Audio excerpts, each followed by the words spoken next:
I'm here with Phil Callil, the president of VITTA. This is Vice President talking to President, Phil. Yes, the current Vice President talking to the current President. Yes, Jim.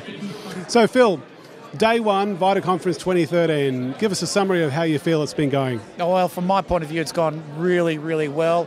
Not being the conference director has meant that it's probably gone a lot more smoothly because you're not across all the minutiae straight away. But it's been a terrific day, and I think a real testament to the way that Mel and Julie have worked on this.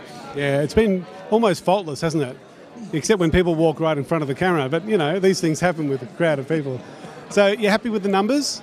Numbers, I think, you know, we always live and die by the numbers. Certainly a couple of weeks out, it doesn't matter which conference it is, you're always stressed on the numbers. I think the numbers came up. The extra week we had this year, I think probably held us in good stead.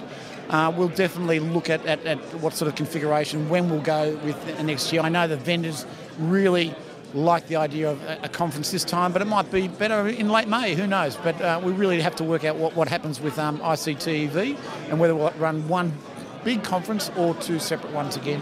Yeah, so this very likely is the very last ever VITTA conference as such. Well, certainly in terms of the VITTA badge, if our negotiations go as well as what we hope they will, and I think there's goodwill on both sides, it would be the last VITTA badge one. But certainly I think we've got a very good springboard to really do something really exciting. Not that this isn't exciting, this has been terrific, but to actually have one major one would be what I would be hoping with. If it's not next year, certainly the following year. But that's really not for you or I, Tim. It's really for the future committees to work out. Well, it's exciting times ahead. And just a question without notice, I guess. What is it that's so appealing about this type of conference for potential sponsors out there compared to, say, the big national type conferences that tend to only get the sort of the leaders or the ICT directors? What is it about this conference that, you know, really should appeal to the big sponsors out there?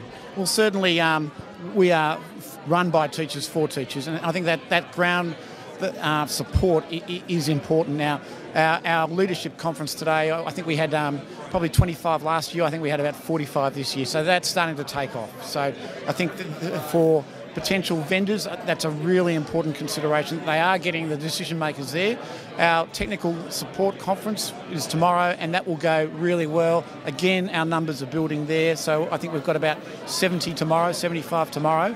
And all we need is a couple of larger organisations to come on board and bring their technicians, and suddenly it'll be 170, 200. And certainly we know that from your experience with overseas conferences and my experience that, you know, these are small numbers by international standards, but if ULearn can really bring about 2,000 people, there's no reason ultimately why we can't do that here in Melbourne. Well, well done, Phil, on your part. I know you haven't been conference director this year for the first time in quite a while, so you've got a big smile on your face. You're looking a little bit more relaxed than normal, but congratulations on everything, and yeah, well done. Good on you, Tim. Thanks for your support too. No worries.